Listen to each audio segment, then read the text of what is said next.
বিএনপির ভারপ্রাপ্ত চেয়ারম্যান জনাব তারেক রহমানের ৬১তম জন্মদিন উপলক্ষে চট্টগ্রাম নগরীর ২ নং গেট সংলগ্ন বিপ্লব উদ্যানের বিপরীতে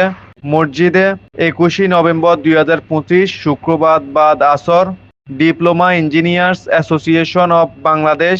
ডিএফ চট্টগ্রাম জেলার পক্ষ থেকে দোয়া ও মিলাদ মাহফিল অনুষ্ঠিত হয়। উক্ত দোয়া ও মাহফিলে বিএনপি চেয়ারপারসন বেগম খালেদা জিয়ার শারীরিক সুস্থতা ও বিএনপির ভারপ্রাপ্ত চেয়ারম্যান তারেক রহমানের দীর্ঘায়ু কামনা করে মুনাজাত করা হয়। উক্ত দোয়া ও মিলাদ মাহফিলে উপস্থিত ছিলেন ডিএফ চট্টগ্রাম জেলার সাধারণ সম্পাদক প্রকৌশলী এস এম আহসানুজ্জামান আহসান,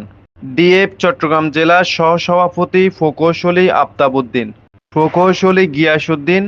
যুগ্ম সম্পাদক প্রকৌশলী আব্দুর রহিম, কর্মসংস্থান বিষয়ক সম্পাদক আল রাব্বি সরকার,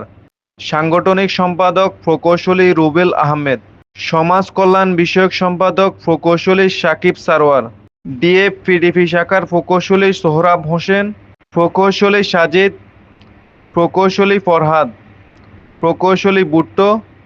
চট্টগ্রাম পলিটেকনিক ছাত্রদল নেতা শরীফ, খায়রুল, রনক, আহাদ সহ বিভিন্ন নেতৃবৃন্দ।